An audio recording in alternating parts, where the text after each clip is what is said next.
Hello everyone, welcome back to Super Smash or Pass. Now today, we're going to be talking about one of the most beloved indie characters that have ever existed, Shantae.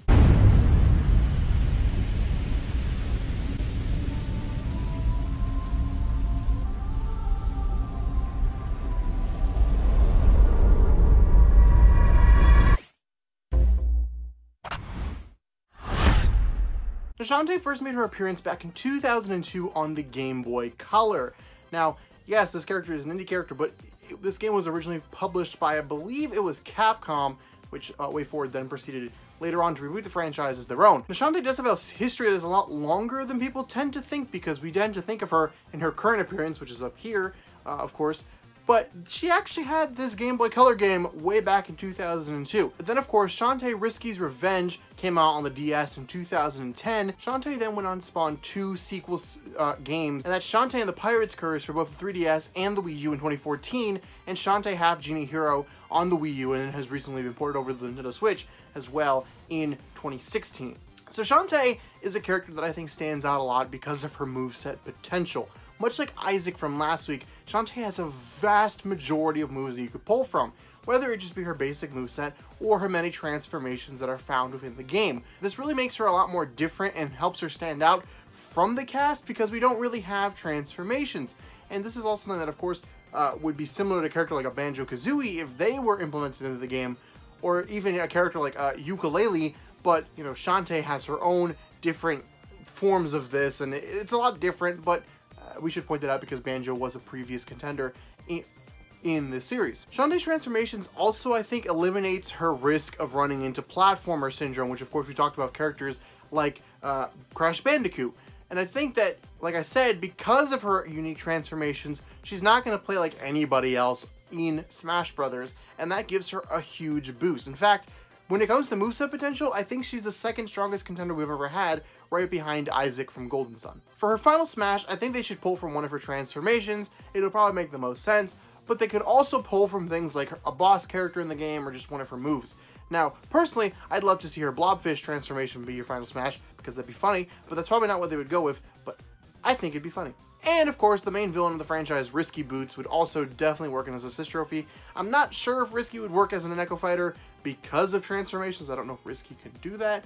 If you do know that, and she would work, let me know in the comments. But I don't know, so for that reason, I'm just going to put her in the assist trophy category. When it comes to relevancy, I really don't know how to categorize Shantae, because is she relevant as far as general gaming goes? Yes, absolutely. Her games are brand new, and she's a very popular indie character.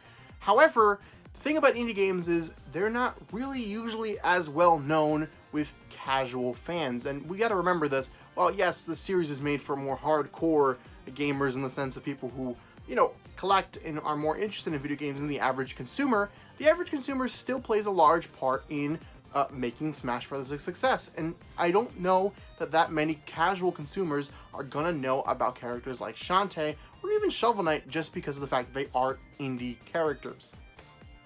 However, I could be wrong on this, but for that reason, I don't really think that Shantae should be considered relevant in the sense of, do people know who she is, generally speaking. If you even look at the indie market just a little bit, you should know who Shantae is, and it's a weird categorization for a character like this. So is she relevant? Yes and no, but really, I don't know.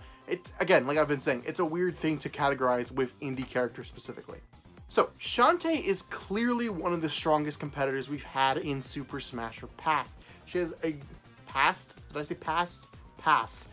She has a great moveset potential and is a very interesting character.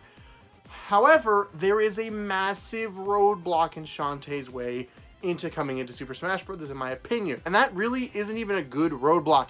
It's simply the fact that she isn't published by a AAA developer. Because of Shovel Knight's inclusion as an assist trophy, I really think this hurts Shantae's chances. Now, I don't think that many people would agree with me. It's a pretty polarizing split, I think, between the two. But I think Shovel Knight would be the character to get into Smash Bros. If there was going to be an indie character. And because of his inclusion as an assist trophy, I find it very unlikely that there will be an indie representative. Now, why do I think Shovel Knight would be the character?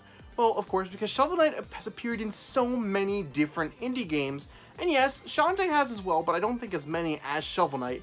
And of course, Shovel Knight did get his own amiibo set, and I think that really stands out. You know, Nintendo obviously is very aware of Shovel Knight and is giving it special treatment that it hasn't given to all the other indie games. Shantae hasn't received that as of yet.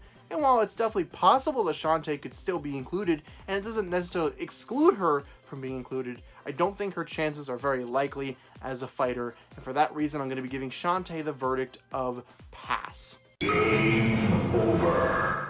And it's really difficult to give her this verdict because I do think Shantae would make a great character for Smash Brothers. I think she'd be super interesting and play differently than any character we could ever see in the game, even if Banjo-Kazooie is added in. But I just don't think because she's an indie character, she's going to be allowed into this, and that's a dumb reason, but it's how the cookie crumbles, unfortunately, right now in the gaming market. However, I don't think all hope is lost for getting some Shantae representation into Smash Brothers. I could definitely see her make her way in as an assist trophy similarly to Shovel Knight.